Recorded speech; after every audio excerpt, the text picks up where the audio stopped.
With more than 100 silent films under his belt, he helped shape the emotional language of cinema. Hugo Riesenfeld was one of the most important composers of the silent film era. But more than that, he was there at the very beginning of the film industry itself. Cinema was just being born. It had no voice, no sound, no defined structure. Riesenfeld helped invent that language through music, alongside figures like Joseph Cabrel, Camille Saint-Saëns, Erno Rappé. Hugo Riesenfeld recognized that music could be more than accompagnement. It could carry the emotional and narrative weight of the film. Born in Austria, immigrated to the US during the formative years of cinema. He was among the first innovators to treat music as a true storytelling tool, illustrating emotion, drama, and movement, and synchronizing orchestral performance as close as possible to the action. He not only composed for film, but conducted live orchestras during screenings. Hugo Riesenfeld was indeed a major figure in the early American cinema, both in New York and Los Angeles. He served as the musical director of some of the most prestigious silent era theaters in New York City, especially the Rivoli, Rialto, and Criterion theaters. These were prestigious venues on Broadway where he conducted live orchestras during film screenings. This wasn't just accompagnement, it was carefully composed and synchronized music that enhanced the emotional storytelling of the silent films. Later, Riesenfeld also worked in Los Angeles, where he became involved with major studios and composed or supervised music for many significant movies. His move to LA marked a shift from theater-based work to more direct involvement in the Hollywood studio system. He worked with some of the most legendary directors in the history of cinema, including D.W. Griffin, films like The Birth of a Nation and Intolerance, Cecil B. DeMille, where he worked in The Ten Commandments and King of Kings. He wasn't just a composer, he was a musical architect of the silent film experience. From 1917 to 1925, he composed and conducted hundreds of scores, including landmark films like The Ten Commandments, 1923, The Hunchback of Notre Dame, 1923, Sunrise, 1927, and so on. In the silent era, where no spoken dialogue existed, the music became the dialogue. It told the story. It expressed fear, love, suspense, and joy, moment by moment, frame by frame. But in the late 1920s, with the arrival of synchronized sound, the film industry changed. Dialogue took center stage. Though his influence was enormous, by the time he died in 1939, at just 60 years old, his name had faded from public memory. Still, his innovations laid the groundwork for everything that came after. Although my grandfather, Herbert Riesenfeld, had nothing to do with music or sound, I carry the name and the DNA, and perhaps something deeper lived on. Because in the 1990s, I became a sound designer and film composer, working on hundreds of Hollywood animated episodes. Ironically, or maybe inevitably, I found myself in a medium that, like early silent film, depended entirely on sound to bring meaning to image. In animation, music, foley, and sound effects don't just enhance a story, they are essential to telling it.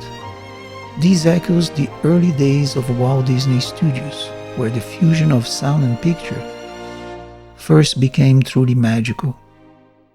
But Disney's journey wasn't just about innovation. It was filled with setbacks, bankruptcies, and personal risk. He faced repeated failures early on, But what set him apart was his willingness to take enormous creative gambles. He put the money where his mouth was, investing everything in his belief that animation could be sophisticated, emotional, and artistic. His breakthrough came with the Steamboat Willie, 1928, the first major animated short to use synchronized sound. But the true milestone was Snow White and the Seven Dwarfs in 1937, a film many believed would ruin him. Instead, it became a cinematic landmark. It cost around $1.5 million, a huge amount of money during the Great Depression, and many in the industry called him mad, believing that audiences wouldn't sit through a cartoon. But the film became a historic success, earning over $8 million on its initial release and winning a Special Academy Award. Its success laid the foundation for Disney Empire and proved that synchronized sound, music, and animation could carry full-length emotional storytelling.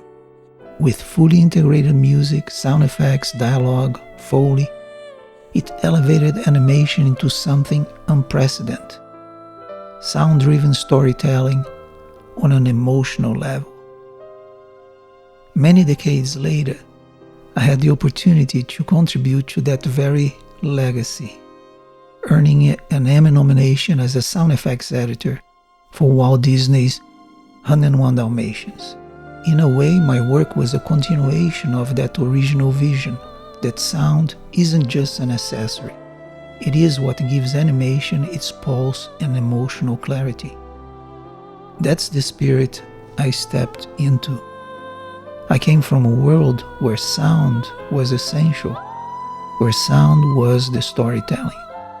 I didn't just design sound, I shaped how the audience felt what they were seeing subconsciously, through rhythm, tone, silence, melody, movement. And animation especially, sound and music weren't decorative. They were the emotional architecture of the story, what gives weight and movement.